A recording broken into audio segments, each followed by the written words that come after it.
Saludos cordiales, mis estimados estudiantes. Es un verdadero placer poder interactuar con ustedes por este medio, considerando un poco las circunstancias que nos llevan a realizar esta estrategia, la cual se denomina aula invertida, en donde el propósito fundamental para el abordaje de la clase de tanatología y algología es precisamente preparar un pequeño video en donde se den indicaciones muy claras, muy precisas del abordaje teórico del contenido, y a la vez, pues, plasmar una actividad como debe de ser. Como siempre, reiterando, es un gusto, invitándolo siempre a que tomen las precauciones del caso frente a esta pandemia del coronavirus, que es la causa principal que nos conlleva a llevar a cabo esta estrategia metodológica. Para esta clase vamos a tratar de abordar un enfoque teórico basado mucho en la pedagogía dialógica, ¿no? Esto va a contribuir a que usted pueda recurrir a este video para poder verlo las veces que sean necesarias.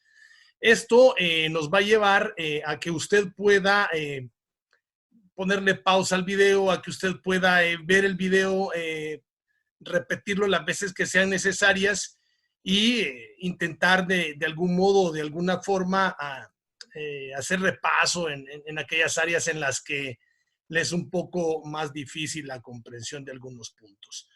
Recordándoles que para esta jornada estamos sustituyendo básicamente la clase de lunes 23 de marzo, si mi calendario no me falla. Esa sería la clase que estaríamos sustituyendo. La temática que vamos a ver este día es la teoría Gestalt como recurso de intervención de la tanatología. Bien, para ello vamos a pedirles un poco de paciencia, pues ya saben ustedes, iniciamos la estrategia pedagógica aplicada, es el aula invertida. Con ello estamos tratando de centrar que sea usted el ente protagónico del hecho educativo y que la clase no se transforme en un espacio dialógico del profesor, ¿no? La agenda pedagógica parte de la exploración previa del conocimiento por parte de ustedes como estudiantes.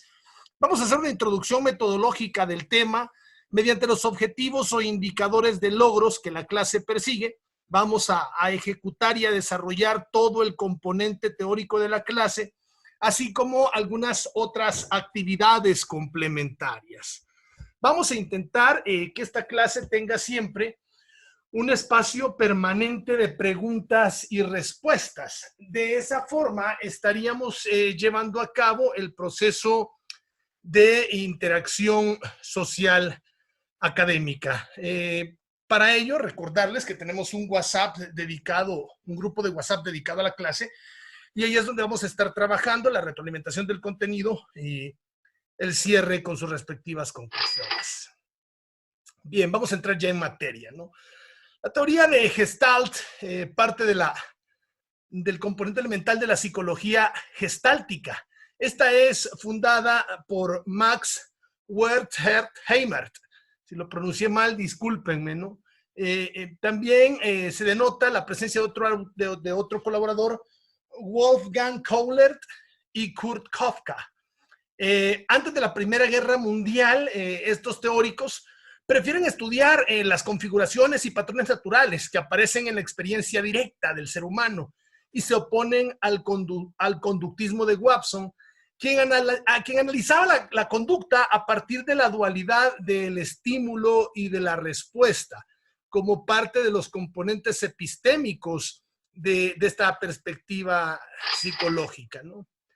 El enfoque gestáltico en terapia surge de la obra Fritz Perls, la cual va configurándose entre 1893 a 1970, la obra de Fritz Perls, ese es el periodo de vida de él, y Laura Perls, quien llega al mundo en 1905 y pues vive hasta 1990. Ojo, entre los años 50 y 70 ellos empiezan a empoderar este enfoque gestáltico. Gestalt es un término alemán.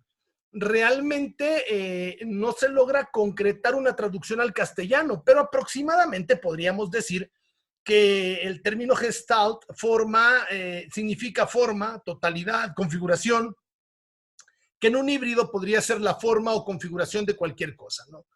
Esto va a estar compuesto por una figura y un fondo. Entendiendo que la figura es aquello que se percibe como sobresaliente en el campo perceptual y que tiene una forma definida, y el fondo es algo indefinido. La función de este fondo indefinido es servir de base envolvente a la figura. Ya vamos a ir entrando con algunos ejemplos para poder comprender en mejor forma de qué estamos hablando. Bien, la teoría Gestalt es todo. Esto es más que la suma de sus partes y está compuesta por algunas leyes. Vamos a ver la ley de la proximidad, en donde los elementos que están más cercanos tienden a percibirse como grupo. Vamos a ver la ley de la semejanza, en donde percibimos elementos agrupados que son iguales. Vamos a ver la ley de la pregnancia, en donde se perciben mejor las formas simples o simétricas que resultan más comprensibles y memorizables. Vamos a ver el cierre, en donde tendemos a complementar una figura incompleta, la experiencia, en donde percibimos algo en función de lo que conocemos y de nuestro aprendizaje. La simetría es donde se perciben como iguales las imágenes simétricas. La continuidad, que hace alusión a cómo se atienden a agrupar los elementos que siguen un patrón o continuidad. Y a la figura de fondo, que es la que parte de la base de que el cerebro no percibe un objeto como figura o fondo a la vez. Y es que esto va a ser muy interesante porque la teoría de Gestalt realmente viene a formar un componente de carácter relevante al momento de considerarse una herramienta de intervención y abordaje en el tema de la tanatología.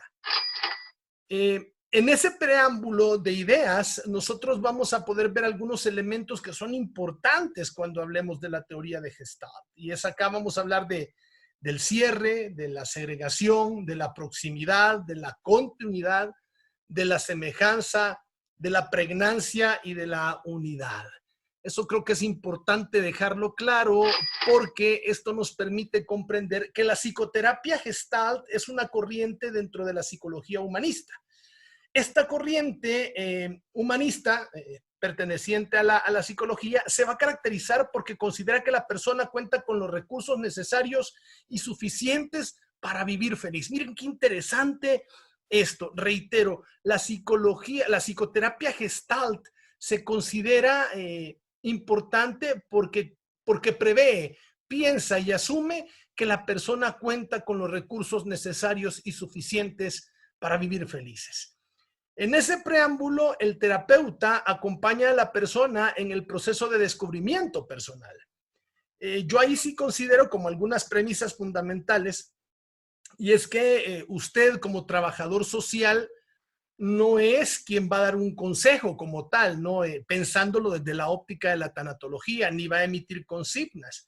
Usted lo que tiene que hacer es, como trabajador social y desde su campo disciplinario, tratar de generar herramientas que permitan explorar la vida del usuario y que usted pueda contribuir en el empoderamiento de las propias soluciones. Esto nos permite entender que en muchas ocasiones hablamos de eventos pasados o expectativas hacia el futuro, sin en muchas veces tener el conocimiento de cómo vamos a intervenir frente a estas situaciones. En Gestalt, esos recuerdos o expectativas se traen al presente para podernos darnos cuenta de cómo repercuten en nuestro presente, ¿no? Esa es un poco la prerrogativa con la que vamos a trabajar. Kafka para 1973 planteaba que los estímulos de exterior no se perciben como elementos aislados. Y esto permitía entender que los estímulos del exterior son elementos globales que se forman en nuestro cerebro. Y ustedes pueden ver la imagen. A simple vista, yo estoy viendo, si me lo preguntan de manera muy honesta, una calavera. Pero cuando empiezo a analizar de manera más detenida la concreción del dibujo, me estoy dando cuenta que ni siquiera es una calavera, que son dos personas que veo degustando una copa, que ambas están sosteniendo una especie de hoja con algunas letras. Y para mí lo que pareciera la boca de la calavera parece ser que es el mantel de una mesa, ¿no? parece que los ojos de esta calavera, si se percatan bien, ni siquiera son ojos, sino que son las cabezas de estas dos personas. Entonces vamos viendo cómo los estímulos del exterior realmente no deben de percibirse como elementos aislados, y esto nos permite entender que cuando estamos desarrollando un acompañamiento en la tanatología, tratar de verle el lado positivo a los diferentes hechos que afectan a las personas, ¿no? Yo pregunto, frente a esta situación tan difícil que está viviendo, ¿cómo usted como trabajador social, cómo piensa que debe de ser la mejor forma de intervenir, de apoyar, de colaborar, de trabajar con una persona que esté padeciendo en este momento coronavirus? ¿Cómo trabajar con un anciano de 72 años que tenga coronavirus y que sabe que se va a morir? Realmente yo tengo una premisa, ¿no? Yo creo que lo primero es identificar como trabajadores sociales que es importante respetar y apoyar las creencias del paciente terminal. Esto es reconocer y expresarle al paciente y a su familia que las experiencias vividas han dejado una enseñanza dándole sentido a su vida. Ahí es donde usted puede, incluso considerando algunos elementos como por ejemplo creencias religiosas, fundamentaciones espirituales, hablar de donar órganos, de cómo se le puede dar un sentido a la propia muerte. También proporcionarle intimidad al paciente para que él pueda orar, para que él pueda meditar según sus creencias, para que él pueda entender y asumir que pues sí, que se muere. Es muy difícil, pero precisamente por eso la tanatología también obliga a que como trabajadores sociales sepamos con mucha ética, plasmando muchos valores, transmitir cariño y empatía al paciente. Además, brindarle esperanza para encontrar placer en la vida y que pueda disfrutar de sus últimos momentos, así como facilitarle, si así lo requiera o requiere, un servicio religioso, ¿no? ¿De qué manera ustedes apoyarían a un enfermo con coronavirus? Esa es una pregunta que la dejo a la palestra del análisis y de la reflexión. La teoría gestal realmente tiene algunas premisas, algunas bases epistémicas, como siempre lo he dicho, y estas se basan en leyes. Vamos a hablar de la ley de la figura a fondo, la ley de cierre, la ley de continuidad, la ley de la buena forma, la ley de la semejanza, la ley de la proximidad, la ley del contraste, la ley de la simetría y el movimiento común o destino común. Estas leyes son las que le vienen a dar fondo y forma a la estructura de la teoría gestal como herramienta de intervención y de apoyo a la tanatología, ¿no? Y a partir de eso podemos decir que la teoría, la Gestalt, tuvo sobre todo una gran importancia por sus contribuciones al estudio de la percepción, cómo las personas percibimos hechos, acontecimientos, fenómenos, definiendo con ello una serie de principios de organización de carácter perceptivo que nos llevan a captar de forma integral estas totalidades. Por ejemplo, cuando usted ve la figura de abajo, usted puede hacer algunos movimientos con su cabeza y pareciera que la imagen empieza a adquirir movimiento, cuando realmente es una imagen que no tiene movimiento alguno. La percepción juega dentro de este abordaje psicológico un rol muy, pero muy importante, porque ayuda a entender y comprender en mejor forma lo que está ocurriendo. Acá vamos a hablar en un primer término de la ley figura-fondo. La ley figura-fondo nos remite a un mecanismo básico según el cual los seres humanos tendemos a focalizar nuestra atención sobre un objeto o determinado grupo de objetos, destacándolo del resto de los objetos que los envuelven en el fondo. Eso va a ser muy, pero muy importante, ¿no? Otra ley va a ser la ley de cierre, la cual habla sobre las formas cerradas y acabadas son más estables visualmente. Esto lo que hace es que tendamos a cerrar y a completar con la imaginación las formas percibidas, buscando la mejor organización posible. Algunos ejemplos quedan ahí para que usted pueda hacer la práctica mediante la repetición de este video, ¿no? Ustedes podrán observar un poco cómo las figuras percibidas van dándonos un acabado más estable desde la perspectiva visual. La ley de la continuidad forma parte también de este conglomerado de ideas en donde las figuras o grupos de figuras se ordenan de un modo que parecen llevar una dirección o una continuidad. Y usted lo puede percibir tal y como lo hemos plasmado en la imagen. Damos paso a la ley de pregnancia o buena forma, la cual hace alusión que la percepción siempre es la mejor posible, considerando la totalidad de los factores que coexisten en el campo perceptivo en un momento determinado. Los elementos son organizados en figuras lo más simétricamente posibles, regularmente posibles y lo más estables que sean posibles. Esta también es la ley de la semejanza. Esto nos lleva a que nuestra mente agrupe los elementos similares en una entidad. La semejanza depende de la forma, el tamaño, el color y el brillo de los elementos. Y luego vamos a la ley de la proximidad, en donde tendemos a percibir juntos elementos próximos en el tiempo y en el espacio. Llegamos a una ley del contraste, en donde una figura resalta al contrastar con el fondo que la contiene o con otras figuras. El contraste puede ser por tamaño, por color, por forma, etcétera. La ley de la simetría. El espacio limitado por dos bordes simétricos tiende a percibirse como una figura coherente. A pesar de que las líneas no están realmente cerradas, parecen delimitar un espacio al ser simétricas. Y el movimiento común o destino común, en donde los elementos se desplazan en la misma dirección, tendiendo a ser vistos como un grupo o como un conjunto. ¿En qué ayuda eso a la tanatología? Esto ayuda a que podamos de alguna forma aprender con los diversos ejercicios que se pueden hacer desde la concepción gestal, cómo trabajar el duelo en niños. Algunas recomendaciones nos van a llevar a conclusiones que podemos trabajar el duelo en niños como trabajadores sociales, valga la redundancia y la cacofonía, tratando de valorar los sentimientos del niño, buscando aclarar y corregir información errónea y de fantasías que pueda tener el niño alrededor de la muerte. El trabajador social debe de usar explicaciones simples, claras, que conlleven a la causa del evento de la muerte. Relacionar experiencias similares con la experiencia que puede estar viviendo el infante, reforzar la idea al niño de que no tiene la culpa y que sus pensamientos, palabras o comportamientos no hacen que la gente muera.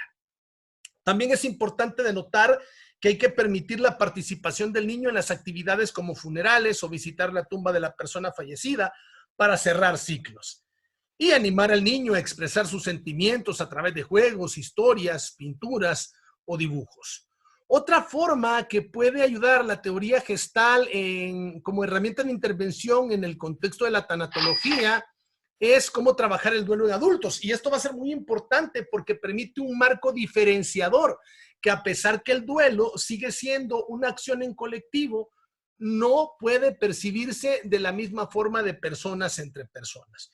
Por lo tanto, el doliente tiene que tomar, en el caso de los adultos, conciencia de lo ocurrido de la manera más objetiva posible, llevando a cabo que el individuo deba cerrar los ciclos efectivos con las personas perdidas en caso de muerte. El doliente tiene que asistir al funeral o ver el cuerpo del difunto. En caso de que hayan efectos negativos hacia el difunto, el doliente podrá exteriorizar el estrés emocional golpeando cojines, verbalizando sus sentimientos. En caso de que no se pueda despedir del difunto, será un uso de la terapia gestal mediante actividades como la silla caliente. El doliente podrá cerrar sus ciclos, despedirse de manera simbólica, aliviando el estrés por el que atraviesa, recurrir a un grupo de apoyo también en el que puede expresar libremente sus sentimientos, logrando recurrir con ello a actividades recreativas para redirigir sus pulsiones. ¿Cómo se atiende entonces la crisis por el fallecimiento de un familiar? Podemos hacerlo empatizando, pero con cuidado. Hay que ser realista. Si no se sabe lo que está pasando a la persona, no se le puede decir. Es mejor un debe haber sido terrible que un puedo imaginarme por lo que has pasado. Hay que tener mucho cuidado con las palabras que emitimos. Y cuanto más concreto, más creíble. Hay que darle la importancia que tiene al evento, ser neutro, no enfatizar el lado positivo, como decir pudo haber sido peor, podía haber sido peor. Responder también a las necesidades de información siempre que sea conveniente y lo que pueda aceptar el doliente, fomentando también En lo posible que el apoyo se dé entre los familiares o amigos presentes si la situación nos sobrepasa. Esto implica que no debemos retirar de la manera, nos deberíamos de retirar de la manera más respetuosa posible, redirigiéndolo a un personal más capacitado. Por lo tanto, esto me lleva también a pensar en un término que es muy interesante cuando hablamos de la tanatología, y es ¿qué es la autopsia en la tanatología? Y esta se va a entender como la operación que tiene como fin determinar los hechos relacionados a la muerte del individuo, tratando de establecer la identidad del fallecido, la causa de su muerte, la forma en la que murió, la hora aproximada que falleció, así como las situaciones que conllevan a esclarecer estas causas, ¿no?, por las cuales se da el fallecimiento de la persona. ¿Qué es la muerte cerebral? Bueno, la muerte cerebral es hablar de un cese irreversible de todas las funciones mentales, incluidas las del tallo cerebral, encargadas de las funciones primitivas. Esto me lleva a pensar cuáles son entonces los datos de la muerte cerebral. Coma profundo, con ausencia de toda respuesta de origen encefálico ante cualquier tipo de estímulo. Abolición de los reflejos del tronco encefálico, pupilas en posición intermedia o mediátricas reactivas a la luz. Ausencia también de sensibilidad y respuesta motora facial, y esto conlleva reflejo corneal abolido, un reflejo mandibular abolido, o ausencia de mueca de dolor ante estímulos nocioceptivos. En el punto C vamos a hablar de la ausencia de movimientos oculares espontáneos y reflejos. En el punto D, reflejos vulvares abolidos. Y en el último punto, la apnea definitiva, es decir, la ausencia de movimientos respiratorios durante un test de oxigenación. A partir de esto, ¿cuáles podrían ser entonces las conclusiones de este pequeño acercamiento en donde la teoría de Gestalt puede servir como mecanismo de intervención en contextos de intervención del trabajo social en la tanatología? Y es que en la terapia Gestalt se valora el darse cuenta, es decir, la capacidad que tiene el ser humano para percatarse de todo lo que está sucediendo dentro de sí mismo y el mundo entero que le rodea. Acá vamos a distinguir tres aspectos fundamentales. El primero, darnos cuenta de sí mismos, es decir, la zona interna que comprende a todos aquellos acontecimientos que ocurren dentro de uno mismo, como sensaciones, sentimientos y emociones. Por otro lado, darnos cuenta del mundo exterior o la zona externa, que incluye todo lo que está fuera, más allá de mi piel. Esto se relaciona con los sentidos, como lo que veo, lo que oigo, lo que toco, lo que huelo, lo que saboreo. Y por último, darnos cuenta de la zona intermedia o zona de la fantasía, la cual abarca todas las actividades mentales, como pensar, adivinar, imaginar, recordar y anticipar. En Gestalt se fomenta la integridad y la responsabilidad de las personas. El trabajador social debe de invitar a tomar conciencia de lo que está sucediendo en ese momento de la muerte, en ese momento de luto, sin pretender cambiarlo o detenerlo. Porque cuando nos ponemos en contacto auténtico con lo que sentimos, el proceso de cambio se produce por sí solo. ¿Alguna de la bibliografía recurrida para el abordaje de esta clase? Y vamos con la asignación de las tareas puntuales. Realmente lo que vamos a tratar de responder es estas preguntas que ustedes están viendo en su pantalla. Son alrededor de 12 preguntas con las que ustedes van a tener que trabajar. Si hay alguna interrogante o alguna duda, yo voy a estar muy pendiente de poder acompañarlos en el respectivo WhatsApp. Algunas de las indicaciones para el informe de las tareas es: las respuestas me las van a presentar en una PowerPoint de manera individual. El desarrollo del trabajo deben enviarlo al correo que ven en pantalla en este momento. El texto y el contenido de la presentación queda a tu creatividad, recordándote que es una presentación por estudiante. No obstante, cuando digo que es a tu creatividad, te invito a que pongas un buen trabajo. Depende de la calidad de tu trabajo, así será la calidad de tu asignación. La fecha de asignación es el 20 de marzo y la fecha de entrega será el 28 de marzo, debiendo considerar que dicha actividad responde a cubrir, a complementar la clase del 23 de marzo, pues considerando la suspensión de las clases, no se va a llevar a cabo de manera presencial.